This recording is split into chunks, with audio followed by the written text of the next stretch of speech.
Hello అండి, అందరూ బాగుండాలి, అందులో మేము ఉండాలి. మనసు పలికే కథలు ఛానల్కి స్వాగతం. ఈరోజు స్టోరీలోకి వెళ్దాం. అలారం ఇప్పటికే 6సారి మోగింది. ఇంకా పడుకుంటే ఆఫీస్కి లేట్ అవుతుందని ఎలాగోలా మెల్లిగా లేచి నిల్చున్నాడు రామ్. లేవగానే తల దిమ్ముగా అనిపించింది. రాత్రి కొంచెం తక్కువ తాగుంటే బాగుండు అనుకున్నాడు. టైం 8 దాటింది. 9 గంటల కల్లా ఆఫీస్లో ఉండాలి. బెడ్ పక్కకు ఖాళీ సీసాలు, నమిలి పడేసిన నాన్ వెజ్ ఎముకలు చిందరవందరగా పడున్నాయి. ఈ నా కొడుకులు తాగడం వెళ్ళిపోవడం ఇదంతా ఎవడు సర్దుతారు అనుకున్నాడు. తనకు ఉన్న క్లోజ్ ఫ్రెండ్స్ 2 మాత్రమే. వాళ్ళిద్దరికీ పెళ్ళిళ్ళు అయిపోయాయి. రామ్ ఒక్కడే బ్యాచిలర్గా ఉన్నాడు. అందుకే వీకెండ్ రాగానే ముగ్గురు కలిసి రామ్ రూమ్లోనే తాగుతారు. చాలా రోజుల నుండి ఇది జరుగుతుంది. అంతా సర్దేసి హడావిడిగా రెడీ అవ్వడం మొదలుపెట్టాడు. రామ్కి 33 ఏళ్ళు. తన ఈడు వారందరికీ పెళ్ళిళ్ళు అయిపోయాయి. వారి పిల్లలు స్కూల్కి కూడా వెళ్తున్నారని తన తల్లి అప్పుడప్పుడు ఫోన్ చేసి బాధపడుతూ ఉండేది. తనకు పెళ్లి కాకపోవడానికి పెద్ద కారణాలేవీ లేవు. అందగాడు, మంచి ఉద్యోగం, పిలిచి మరీ పిల్లనిస్తామని చాలా సంబంధాలు వచ్చాయి. కానీ రామ్ ఇంట్రెస్ట్ చూపించడం లేదు. అసలు పెళ్లి గురించి రామ్ పెద్దగా ఆలోచించలేదు. కాలేజీ రోజుల్లో ఒక అమ్మాయిని ఇష్టపడ్డాడు. One side love. ఆ విషయం ఆ అమ్మాయికి చెప్పలేకపోయాడు. తర్వాత ఆమెకు పెళ్ళైపోయింది. దాని తర్వాత ఏ అమ్మాయిని చూడలేదు. ఎవరైనా అమ్మాయి తనతో పరిచయం పెంచుకోవాలని చూసినా అవాయిడ్ చేసేవాడు. దీనితో తన జీవితంలో మరో ప్రేమ కథ లేకుండా పోయింది. ఆఫీస్కి వెళ్ళడం, ఇంటికి రావడం, టీవీ చూడడం, మొబైల్ ఫోన్తో గడపడం, వీకెండ్ ఫ్రెండ్స్తో ఎంజాయ్ చేయడం, నెల జీతం రాగానే సగం జీతం ఊర్లో ఉన్న అమ్మా నాన్నలకి పంపడం, మిగతాది తన ఇష్టానికి ఖర్చు పెట్టుకోవడం. కొన్ని సంవత్సరాలుగా ఇదే రొటీన్గా జరుగుతుంది. అయినా రామ్ ఎప్పుడూ బోర్గా ఫీల్ అవ్వలేదు. నిజానికి తనకి ఈ జీవితం చాలా ఈజీగా, హాయిగా ఉంది. తన ఫ్రెండ్స్ పెళ్లి చేసుకొని పడే పాటలు చూసి నవ్వుకునేవాడు. ఎందుకో ఎన్ని సంబంధాలు చూసినా ఏ అమ్మాయి నచ్చేది కాదు. తనకు ఎలాంటి అమ్మాయి కావాలో తనకే క్లారిటీ లేక అలాగే ఉండిపోయాడు. ఆఫీస్కి ఇంకా 20 నిమిషాలు ఉంది. బైక్ స్టార్ట్ చేసి రోడ్డు మీద పడ్డాడు. ఇంకో అరగంటలో ఆఫీస్లో ఉంటాడు. బైక్ పైన వెళ్తుంటే ఏవేవో ఆలోచనలు. రోడ్డు మీద వెళ్తున్న జంటల్ని చూస్తుంటే మనసుకు బాధగా అనిపించింది. జీవితం చాలా రొటీన్గా అనిపించింది. ఇన్ని రోజులు బాగున్నా ఇప్పుడిప్పుడే ఏదో కోల్పోతున్న ఫీలింగ్ కలిగింది. ఎన్ని రోజులు ఇలా, ఇంకే మార్పు తన జీవితంలో రాదా అనిపించింది. ఆఫీస్, ఇల్లు, ఇల్లు, ఆఫీస్ ఇంతేనా? ఎందుకు ఆఫీస్కి వెళ్ళబుద్ధి కాలేదు. వెంటనే బైక్ సైడుకి తీసుకొని హెచ్ఆర్కి కాల్ చేసి ఈరోజు హెల్త్ బాగోలేదని లీవ్ తీసుకున్నాడు. పక్కనే ఒక చిన్న టీ కొట్టు ఉంటే టీ తాగుతూ ఒక రాయి పైన కూర్చున్నాడు. టీ కొట్టు ముందు ఓ డిగ్రీ కాలేజ్ ఉంది. స్టూడెంట్స్ అందరూ అప్పుడే కాలేజీకి వెళ్తున్నారు. సరదాగా జోకులు వేసుకుంటూ ఎంజాయ్ చేస్తున్న వాళ్ళని చూస్తుంటే జీవితంలో ఏదో కోల్పోయినట్టు అనిపించింది. తను క్లాస్ టాపర్ కావడానికి ఎప్పుడూ పుస్తకాలతో ఎలా కుస్తీ పట్టేవాడో గుర్తొచ్చింది.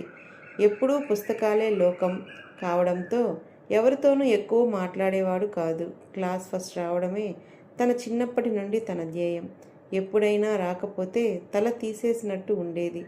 తనకు ఇంటర్లో జిల్లా ఫస్ట్ వచ్చింది. అదే బీటెక్లో కూడా కంటిన్యూ అయింది. తనకు ఫ్రెండ్స్ కూడా చాలా తక్కువ. ఎవరితోనైనా మాట్లాడినా చదువు గురించి మ్యాక్సిమం మాట్లాడేవాడు. దీంతో సబ్జెక్ట్లో ఏమైనా డౌట్స్ వచ్చిన వాళ్ళు తప్ప ఎవరూ ఎక్కువ మాట్లాడేవారు కాదు. అలాంటి టైంలోనే ఇందుని చూశాడు. ఇందు తనకి జూనియర్. చాలా అందంగా ఉంటుంది. అందానికి తగ్గట్టు హుందాగా ఉండేది. తెలివైంది. బాగా చదివేది కూడా. ఎంతోమంది ఆమెతో మాట్లాడడానికి తెగ ప్రయత్నించేవాళ్ళు. అందరితోనూ ఆమె మొహమాటం లేకుండా చక్కగా మాట్లాడేది. ఆమె ముఖాన్ని చిరునవ్వు ఎప్పుడూ అంటిపెట్టుకుని ఉండేది. అలా ఆమె అందరితోనూ కలుపుగోలుగా ఉండడం తనకు ఎంతో నచ్చింది. తను కూడా ఆమెలా ఉంటే ఎంత బాగుండు అనుకునేవాడు. కానీ చిన్నప్పటి నుండి అలవాటైన స్వభావం ఎలా మారుతుంది? బహుశా అదే ఆమెతో ప్రేమలో పడేటట్టు చేసిందేమో. ఆమె చనువును చూసి చాలామంది ప్రపోజ్ చేశారు. సున్నితంగా అందరినీ తిరస్కరించింది. చాలామందికి ఆమె ఒక డ్రీమ్ గర్ల్. రామ్ కూడా ఆమెతో ఒకసారి మాట్లాడితే చాలు అనుకునేవాడు.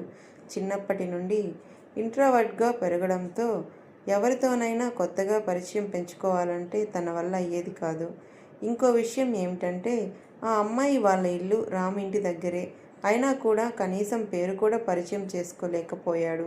దూరం నుండి చూసి సంతోషపడ్డం తప్ప. తన చదువు, తన పుస్తకాలు అదే లోకం. ప్రొఫెసర్ల చేత మాత్రం చాలా మంచివాడు అనిపించుకున్నాడు. తన క్లాస్మేట్ కొంతమంది ప్రేమలో మునిగి తేలుతుంటే తను కూడా ప్రేమ పొందగలిగితే ఎంత బాగుండు అనుకునేవాడు తప్ప కనీసం తన ప్రేమ గురించి ఆమెతో చెప్పాలి అనే విషయం గ్రహించలేకపోయాడు. చెప్తే రిజెక్ట్ చేస్తుందేమో అన్న భయం. ఇలాగే 3 సంవత్సరాలు గడిచిపోయాయి. క్యాంపస్ ప్లేస్మెంట్లో అందరికంటే ముందు తనకే జాబ్ వచ్చింది. అప్పుడు చెప్పాలనుకున్నాడు తన ప్రేమ గురించి. అప్పుడైతే ఒప్పుకుంటుందనే ఛాన్స్ ఎక్కువ ఉంటాయనుకున్నాడు. కానీ తన దురదృష్టమేమో కానీ అదే టైంలో ఆ అమ్మాయికి పెళ్ళైపోయింది. కొన్ని రోజులు ఆ బాధలోనే ఉండిపోయాడు. ఇంకా ఆ ఏరియాలో ఉండలేక వేరే చోటికి వెళ్ళిపోయాడు. ఆ కాలేజ్ స్టూడెంట్స్ని చూస్తుంటే ఆ రోజుల్లో తను ఏం కోల్పోయాడో అర్థమైంది. ఇప్పుడు చూడు, నా పరిస్థితి బావిలో కప్పలా తయారైంది అని బాధపడ్డాడు. కనీసం అందరిలా పెళ్లి చేసుకోవాలన్నా భయపడే పరిస్థితి వచ్చింది. వచ్చే అమ్మాయి ఎలాంటిది వస్తుందో అని. ఏదైనా ఫంక్షన్కు వెళ్ళినా పెళ్ళెప్పుడు అనే మాటలు వినలేక చుట్టాలని కలవడమే మానేశాడు. ఊరికి వెళ్ళాలంటేనే భయమేసేది. లైఫ్ అంతా ప్రశాంతంగానే ఉన్నా జీవితంలో ఏదో శూన్యం ఆవరించినట్టు అనిపించింది. ఇంకా ఎన్ని రోజులు ఇలా? ఇప్పుడైనా తన జీవితంలో మార్పు రావాలి. అనవసరమైన భయాన్ని వదిలేయాలి అని నిర్ణయించుకున్నాడు. వెంటనే ఇంటికి ఫోన్ చేసి పిల్లని చూడమని చెప్పాడు. వారం రోజుల్లోనే మంచి సంబంధం వచ్చింది. అమ్మాయి బాగా చదువుకుంది, అందంగానే ఉంది, మంచి ఉద్యోగం కూడా చేస్తుంది. పైగా ఆమె తండ్రి చిన్నపాటి రాజకీయ నాయకుడు. ఆమెతో పెళ్లి చూపులు కొంచెం ధైర్యం తెచ్చుకొని ఒక అరగంటకు పైగానే మాట్లాడాడు. ఒక అమ్మాయితో అంతసేపు మాట్లాడడం అదే ఫస్ట్ టైం. గీతకి నో చెప్పడానికి రీజన్ దొరకలేదు. అంత మంచి సంబంధం ఇంకా దొరకదని చాలామంది చెప్పారు. 1 నెలలో పెళ్లి ముహూర్తం వచ్చింది. నెంబర్లు ఎక్స్చేంజ్ చేసుకొని చాట్ చేయడం, అప్పుడప్పుడు కలుసుకొని మాట్లాడడం అన్నీ జరిగిపోతున్నాయి. అలాంటి సమయంలోనే ఒక అమ్మాయి తన ఆఫీస్లో జాయిన్ అయింది. ఆమెను చూడగానే రామ్ షాక్ అయ్యాడు. తనెవరో కాదు, బీటెక్లో తను లవ్ చేసిన అమ్మాయి ఇందు. అప్పుడెలా ఉందో ఇప్పుడు అలాగే ఉంది. ఆమెను దూరం నుండి చూస్తున్నాడు. కానీ దగ్గరకెళ్ళి పలకరించాలంటే ఏదో మొహమాటంగా ఉంది. ఎందుకో ఆ రోజు తనకు పని చేయాలనిపించలేదు. క్యాఫెటేరియాలో కూర్చొని కాఫీ తాగుతూ ఏదో ఆలోచిస్తూ ఉన్నాడు. ఇంతలో ఇందు వచ్చి తన ముందు కూర్చుంది. రామ్ అవాక్కైపోయి అలాగే చూస్తూ ఉండిపోయాడు. హాయ్, మీరు నన్ను గుర్తుపట్టారా అంది నవ్వుతూ. ఆ అన్నాడు అయోమయంగా. I think you don't recognize me. యాక్చువల్గా నేను బీటెక్లో మీ జూనియర్ని. ఇంకో విషయం ఏంటంటే నేను మీ పక్క వీధిలోనే ఉండేదాన్ని. చాలాసార్లు మిమ్మల్ని పలకరించాలని చూసినా మీరు నన్ను పట్టించుకోలేదు. చదువులో మీరు టాపర్ కదా, ఏమైనా డౌట్స్ వస్తే అడుగుదామని ట్రై చేశాను. కానీ మీరు ఎప్పుడూ బిజీగా కనిపించేవారు. అందుకే మిమ్మల్ని డిస్టర్బ్ చేయలేదు చెప్పుకుంటూ పోతుంది ఇందు. రామ్కి అది కలో నిజమో అర్థం కావట్లేదు. అప్పుడే ఆమెతో పరిచయం అయ్యుంటే తన లైఫ్ వేరేలా ఉండేదేమో. అయినా అమ్మాయి పలకరించినా పట్టించుకోనంత ఏం వెలగబెట్టాను ఆ టైంలో అని తనను తానే తిట్టుకున్నాడు. ఇంతకీ మీరు నన్ను గుర్తుపట్టారా లేదా? నాకు మాత్రం మిమ్మల్ని ఇక్కడ చూడగానే సర్ప్రైజ్గా అనిపించింది. అందులోనూ మన టీంకి లీడ్ మీరే అంటగా. అందుకే కొంచెం పరిచయం చేసుకుందామని ఇలా. ఇందు కొంచెం ఎక్సైటింగ్గా అంది. గుర్తుపట్టాను, నా టీం అని తెలిసి నేనే మిమ్మల్ని పలకరిద్దాం అనుకున్నాను అన్నాడు రామ్ చిన్నగా. అమ్మయ్య, ఇంకా నాకు ఏ డోకా ఉండదు. అసలే కొత్త కదా, ఈ ఎన్వైర్మెంట్కి ఎలా అడ్జస్ట్ అవుతానో అనుకున్నా. పైగా మీరు టీం లీడ్ కాబట్టి వర్క్ ప్రెజర్ కూడా ఉండదనుకో. Of course I am a hard worker. మిమ్మల్ని ఏం ఇబ్బంది పెట్టనులేండి. ఇంకా ఎలా ఉన్నారు? ఇందు ఇలా నవ్వుతూ మాట్లాడుతుంటే అలాగే చూస్తుండిపోయాడు. అప్పటికీ ఇప్పటికీ ఆమె ముఖంలో చిన్న మార్పు కూడా లేదు. అదే ఎనర్జీ, అదే ఉత్సాహం, అదే చిరునవ్వు. ఏంటో ఆలోచిస్తున్నట్టున్నారు. మిమ్మల్ని ఏమైనా డిస్టర్బ్ చేశానా అంది ఇందు. అదేం లేదు. చాలా రోజుల తర్వాత మిమ్మల్ని చూసి. కాఫీ నసిగాడు రామ్. Cold coffee. రామ్ వెళ్ళి కాఫీ తీసుకొచ్చి ఆమె ముందు పెట్టాడు. తను కాఫీ సిప్ చేస్తూ ఉంది. How is your family? I mean your husband, childrens? Ram మెల్లిగా అడిగాడు. ఆ ప్రశ్న అడగగానే ఇందు ముఖం డల్గా అయిపోయింది. కొంచెం సేపు మౌనం తర్వాత అంది, ఐఎమ్ డివోర్స్. పిల్లలు లేరు. అంతసేపు ఉరకలేస్తున్న గోదారిలా ఉన్న ఆమె ఒక్కసారిగా గంభీరంగా ఉన్న సముద్రంలా మారిపోవడం చూసి రామ్కి ఏం అనాలో అర్థం కాలేదు. ఇంతలో గీత నుండి కాల్ వచ్చింది. ఎందుకో ఫోన్ లిఫ్ట్ చేయాలనిపించలేదు. కానీ పొద్దున చాట్ చేస్తూ లంచ్ టైంకి కాల్ చేస్తా అన్నాడు. లిఫ్ట్ చేయకపోతే బాగోదని లిఫ్ట్ చేసి ఇందుని ఎక్స్క్యూజ్ అడిగి కొంచెం పక్కకెళ్ళి గీతతో ఏదో హడావిడిగా 4 మాటలు మాట్లాడి తిరిగి వచ్చి చూశాడు. ఇందు అప్పటికే అక్కడి నుండి వెళ్ళిపోయింది. రామ్ మూడు మొత్తం పాడైపోయింది. ఆ రోజు ఆఫీస్లో మొత్తం ఇందు గురించే తన ఆలోచనలు సాగాయి. మరుసటి రోజు మీటింగ్ ఉండడం, ఆఫీస్లో పని ఎక్కువగా ఉండడం వల్ల ఇందు కనిపించినా పెద్దగా మాట్లాడలేకపోయాడు. ఈరోజు సాయంత్రం లేట్ అయింది. పార్కింగ్ లాట్కి వెళ్ళి బైక్ స్టార్ట్ చేయడానికి ప్రయత్నించాడు. ఎంతకీ స్టార్ట్ అవ్వలేదు. అలాగే దానితో తంటాలు పడుతూ కొద్దిసేపు ఉన్నాడు. ఇక లాభం లేదనుకుని క్యాబ్ బుక్ చేద్దామనుకుని మొబైల్ బయటికి తీశాడు. ఇంతలో వెనక నుండి ఇందు వచ్చి ఎనీ ప్రాబ్లం అంది. అవునండి, బైక్ స్టార్ట్ అవడం లేదు. ఈ మధ్య ట్రబుల్ ఇస్తుంది. మెకానిక్కి చూపిద్దామనుకుంటే టైం దొరకట్లేదు అన్నాడు రామ్. పోనీ నా స్కూటీ మీద వస్తారా? మీ ఇల్లు నేను వెళ్ళే దారిలోనే కదా అంటే నిన్న చూశాను. అంటే క్యాబ్ బుక్ చేద్దామనుకున్నా. మీకెందుకు అనవసరంగా శ్రమ? నాకేం శ్రమ లేదు. దారిలోనే కదా, మీకు ఇబ్బంది లేకపోతేనే. నాకేం ఇబ్బంది లేదు, మీకే ఇబ్బంది ఏమో అని. నాకు అలాంటి అనవసర ఇబ్బందులేం లేవులేండి. అయితే పదండి అప్రయత్నంగా అన్నాడు రామ్. చల్లని గాలిలో ఒక అమ్మాయి బైక్ పైన ఇలా వెళ్తుంటే రామ్ మనసులు గాల్లో తేలుతున్నట్టు అనిపించింది. ఇందు పర్ఫ్యూమ్ వాసన ఆ ఫీలింగ్ ఇంకా ఎక్కువ చేస్తుంది. కానీ నీకు పెళ్ళి ఫిక్స్ అయింది, ఇలాంటివి కుదరవు అన్న వార్నింగ్ ఇచ్చినట్టు గీత నుండి వాట్సాప్ మెసేజ్ వచ్చింది. Where are you? On the way to home reply ఇచ్చాడు. Violet, heavy work. You are not driving? Yeah, my bike got trouble. ఓహో, ఇన్ క్యాబా? రామ్కి ఇంకా చాట్ చేయాలనిపించలేదు. Yeah, my mobile battery is very low. Call you after reaching home అని chatting అక్కడితో ఆపేశాడు. ఇందుతో ఏదైనా మాట్లాడాలి అనిపించింది. కానీ ఎలా మొదలు పెట్టాలో అర్థం కాలేదు. ఎవరితోనో చాటింగ్ చేస్తున్నట్టున్నారు అంది ఇందు. ఫ్రెండ్తో. ఓహో అవును, మీ ఆవిడను నాకెప్పుడు పరిచయం చేస్తారు? ఈ ఏరియాకి కొత్త కదా, మీ ఆవిడని పరిచయం చేస్తే మేమిద్దరం ఫ్రెండ్స్ అవుతాం. ఎవరూ పరిచయం లేక ఒకటే బోర్ కొడుతుంది అంది ఇందు. అంటే నాకింకా పెళ్ళి కాలేదు నసిగాడు రామ్. వాట్, ఇంకా పెళ్ళి కాలేదా? అదేంటండి, ఏదో తప్పు చేశాను అన్నట్టు అలా అన్నారు. ఓహో సారీ, జనరల్గా ఈ ఏజ్ వరకు అందరికీ పెళ్ళై పిల్లలు కూడా ఉంటారు కదా, అందుకే అలా అన్నా. అంటే చేసుకోవాలి అనిపించలేదు అందుకే. మరెప్పుడు చేసుకుంటారు? ఆల్రెడీ పెళ్లి సంబంధం కుదిరింది. నెక్స్ట్ మంత్ నా పెళ్ళి. Hey congrats. అయితే మీ భార్యని పెళ్ళికి ముందే పరిచయం చేయాలి. అలాగే. నాకు ఎవరితోనూ మాట్లాడకుండా గమ్మున ఉండడం అంటే అస్సలు ఇష్టం ఉండదు. ఏదో ఒకటి వాగుతూనే ఉంటాను. చిన్నప్పటి నుండి ఇలా అలవాటైపోయిందిలేండి. మీకు కాబోయే ఆవిడను పరిచయం చేస్తే కొంచెం రిలీఫ్ అవ్వచ్చు. రామ్ స్కూటీ మిర్రర్లో ఇందు ముఖం చూస్తూ ఆమె చెప్పేది వింటున్నాడు. ఇంత మంచి అమ్మాయి విడాకులు ఎందుకు తీసుకోవాల్సి వచ్చిందో అనుకున్నాడు. అడగాలా వద్దా అని కొంచెం సంశయించి, నువ్వేం అనుకోనంటే నేనొక విషయం అడగొచ్చా అన్నాడు. మీరు విడాకులు ఎందుకు తీసుకోవాల్సి వచ్చిందో తెలుసుకోవచ్చా?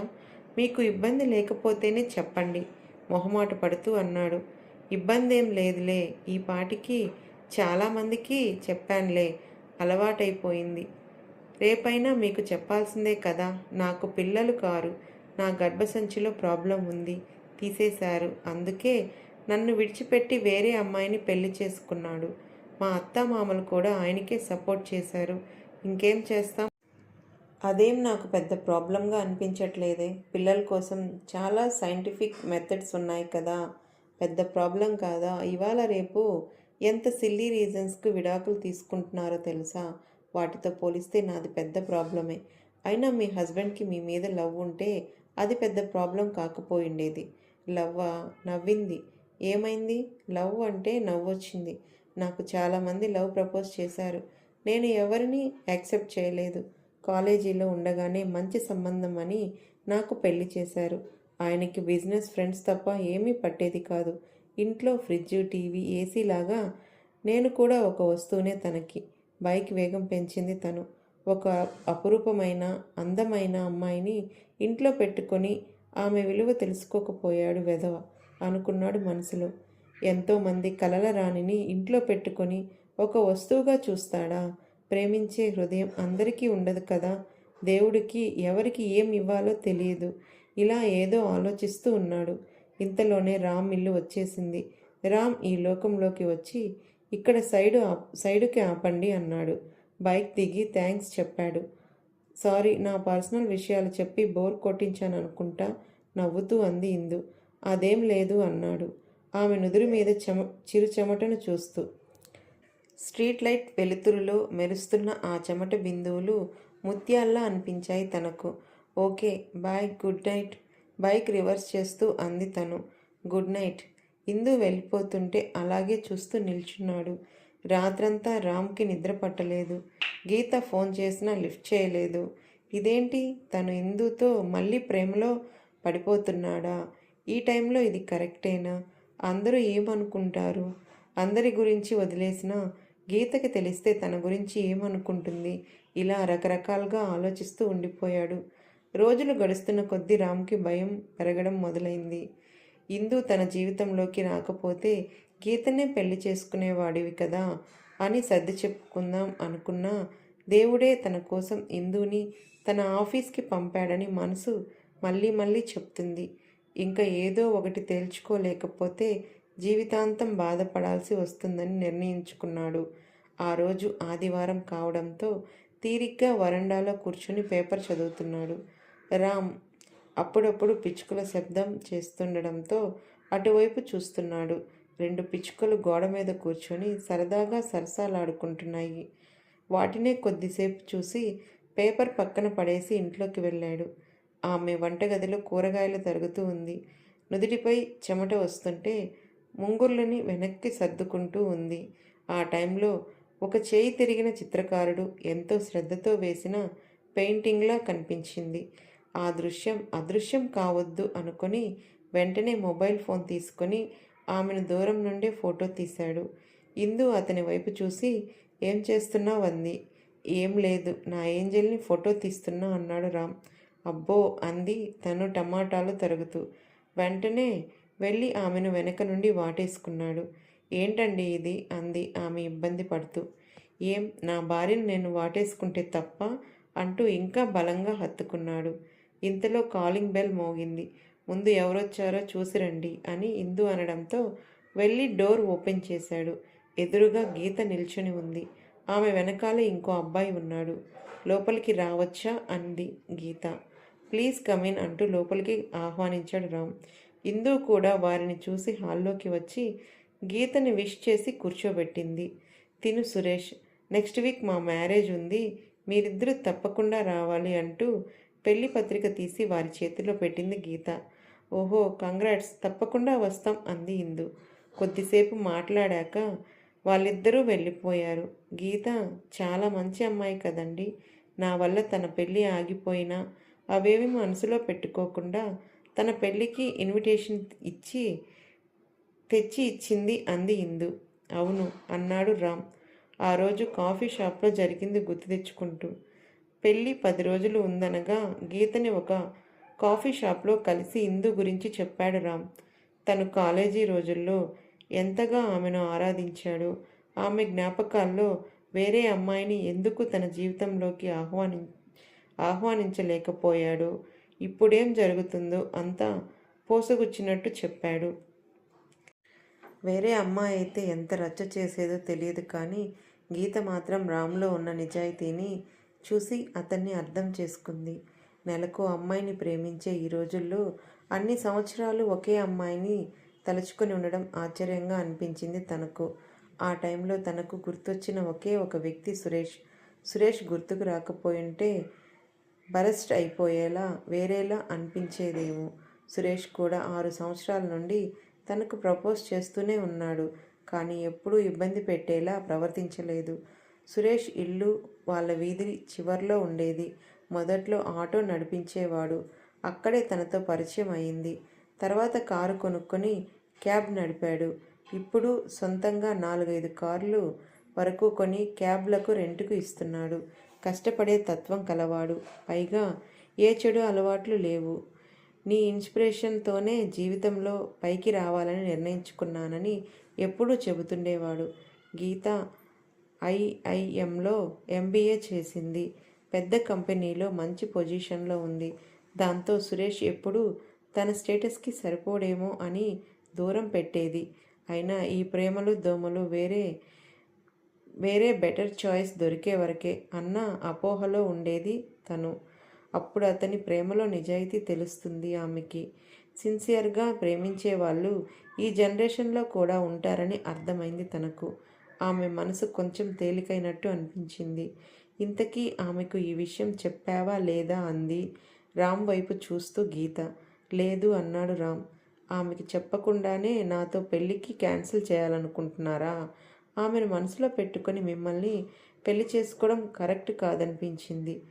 ఆమె ఒప్పుకోకపోతే అదంతా నేను ఆలోచించలేదు ఎటో చూస్తూ అన్నాడు రామ్.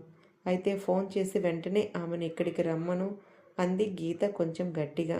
రామ్ భయంతో ఎందుకు అన్నాడు.